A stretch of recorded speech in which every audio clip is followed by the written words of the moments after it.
बिस्मिल्लाहिर्रहमानिर्रहीम। मेरे देखने और सुनने वालों, अस्सलामु अलैकुम वरहमत उल्लाहि वबरकातुहू। आज की वीडियो में एक ख़ास मसले की तरफ आपकी तवज्जो दिलाना चाहता हूँ।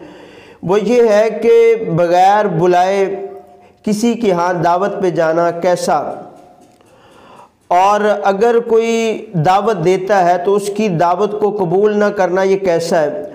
और फिर आखिर में ये भी सुनेंगे कि अगर एक ही टाइम में, एक ही वक्त में 2 या 3 दावतें जमा हो जाए तो फिर किस दावत को कबूल करना है। आप सबसे पहले एक हदीस पाक सुनिए।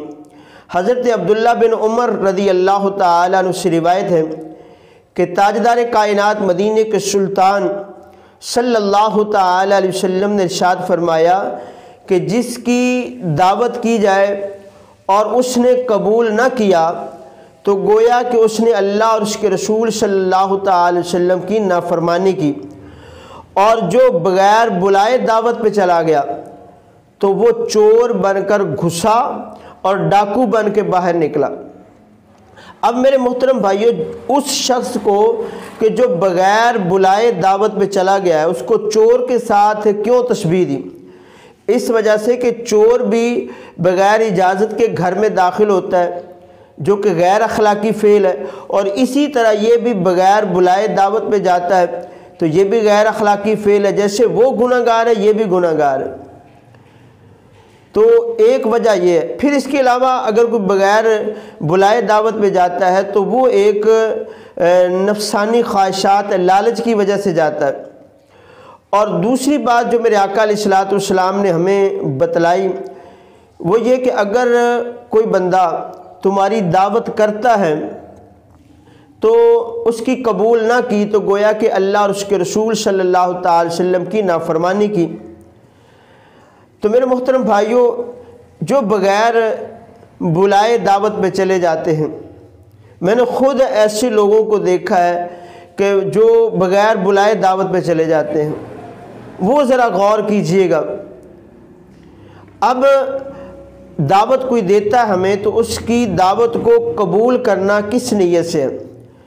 इस नीयत से दावत को कबूल ना करें कि मैं वहाँ जाके पेट भरूँगा, बल्कि इस नीयत से दावत को कबूल करें कि मैं सुन्नत पर अमल कर रहा हूँ, हुज़ूर अलैहिस्सलातु वस्सलाम की सुन्नत की इत्तिबा करते हुए सवाब पाऊँगा। अब मेरे मोहतरम भाइयों, आखिर में ये भी सुने कि अगर एक ही टाइम में 2 या 3 दावतें आ जाएं तो फिर हम क्या करें? आपके ज़हन में भी सवाल होगा कि अगर हमने एक दावत को कबूल ना किया, एक को कर लिया, तो कहीं हम इस वईद के ज़ुमरे में तो नहीं हैं।